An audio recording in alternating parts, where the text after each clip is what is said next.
You're listening to Op Radio, Episode 1. This is Patrick N., and I'm here with my co-host, Omar Padilla. Is it Padilla or Padilla? Either one. It doesn't matter to me. Either one. Dude, it's your Either fucking one. language.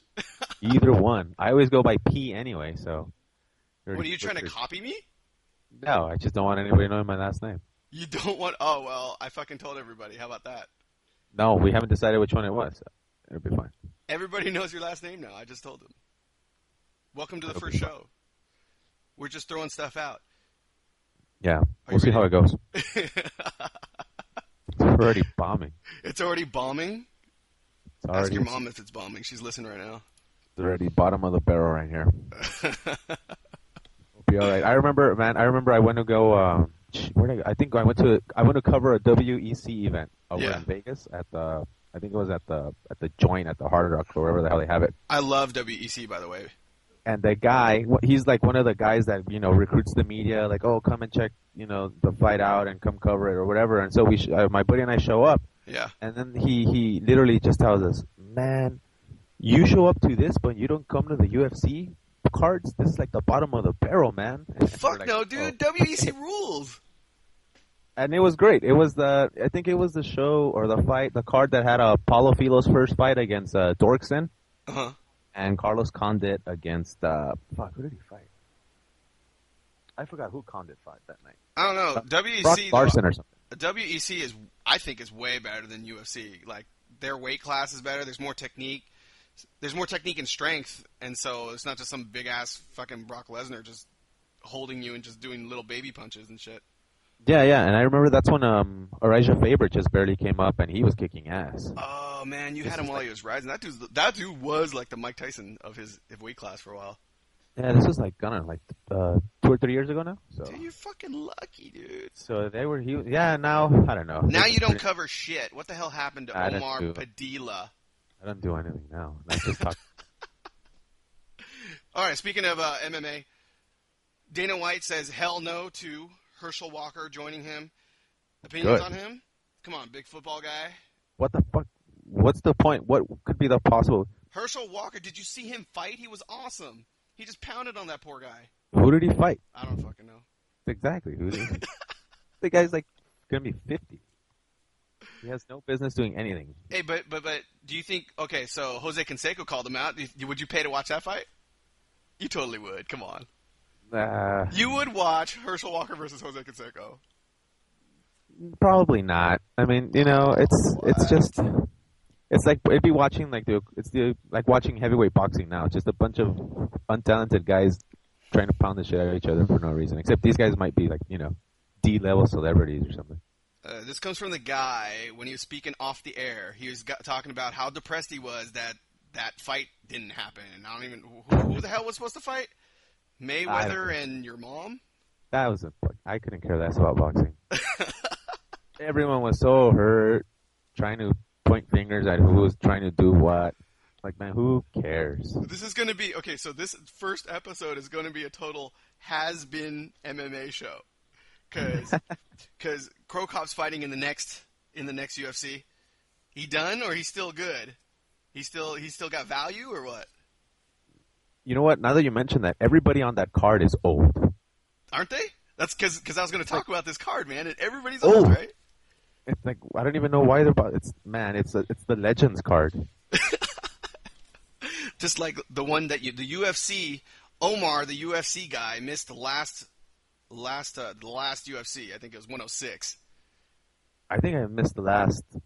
I missed a bunch of them. You missed an amazing fight between Randy Couture and Mark Coleman, and by amazing I mean like two old guys holding each other.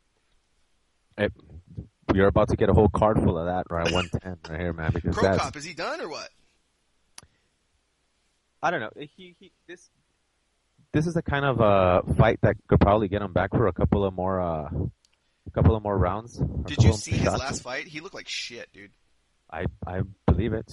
I'm pretty sure Rampage Jackson looked like shit last time too. I mean, all these guys. I don't get it. So Crow Cop done. Randy Couture done. Couture he's still got a couple of good fights left in him. Vanderlei Silva, I think his best days are over. You think he's going to beat Michael Bisping? Which I enjoyed. I enjoyed him getting punched in the face by Henderson, by the way. That flying punch was pretty cool. Yeah, I think he could take him out. Who? I think Silva could beat him. But he's old. Bisping's still in his good years. Yeah, but then, I mean, they wouldn't throw him out there if he didn't have a good chance. I mean, I thought Couture was going to get his ass kicked, too. That's true. Bobby Lashley, sorry. He's fighting soon. Man, I don't even know when. What do you think he's for real?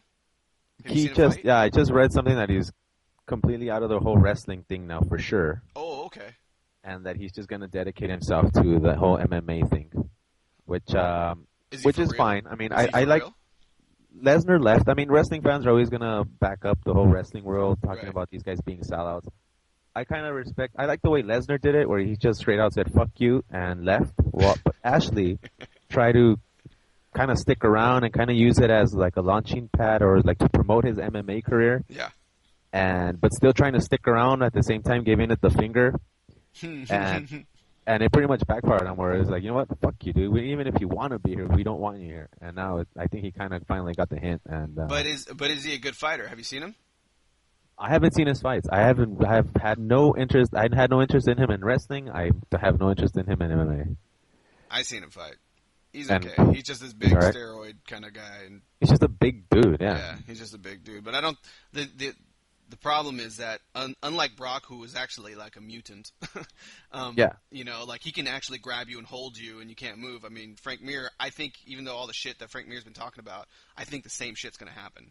But Bobby Lashley, there's just going to be other guys his same size or somebody like Machida who'll just run around. I don't know what his weight class is, but, you know, I don't think he's going to be doing too well. Jumping to Olympic hockey today, as of this recording, USA, Swiss. You were telling me a little bit about it. I didn't watch it because I was at work. Now, who do you have winning this whole thing? Russia. I just don't think anyone's going to stop the Russians. The Canadians are not going to stop the Russians. No. I mean, it's an interesting year for U.S. and Russia, and Canada because they've got like a bunch of new kids coming in. Like it's like a total renewing of the entire program, and especially for the U.S. And like if you look at the roster, there's a lot of young guys, a lot of hard-nosed guys that hit and grind. Not a lot of scoring. Bobby Ryan might be the only one that's really got that pure score touch. Everybody else, like Dustin Brown, Ryan Malone, all these guys are young, but they're grinders. Pavelski might be able to score every once in a while. Mm-hmm. To see a guy like Back score today was pretty cool. But then you have guys, everybody else is just, they're all little kids. Johnson, Phil Kessel, Patrick Kane. Now, you're saying they're little kids, and so that's the reason why like Russia's going to win it all, you think, because they're big guys? And the Russia by kids I meant young guys. But Russian, look at Russia's first line: Ovechkin, Kovalchuk, and Malkin. That's just insane. That is a sick lineup, dude. That is just like the old days when they had Fedorov, Mogilny, and Pavel Bure. I mean, it's just they're going to be skating circles around all these guys, and so they wanted young guys who can, pin these guys down. But I just we'll see what happens. I think Russia plays their first game tomorrow. Actually, tonight. They play tonight at 9. They're going to mop the floor with Latvia. I don't even know why Latvia's in this tournament. They need the lackeys in there. So seriously. By the time you see this recording, if Russia sucks ass, then Omar and I have the right to retract our statements. Yeah, this is just this is the first take. All right, man. Hey, thanks a lot, Omar. I'll see you next time I see you, whenever it is. I'm going to post this up. Yeah, we'll do it again soon. All right, thanks. See ya.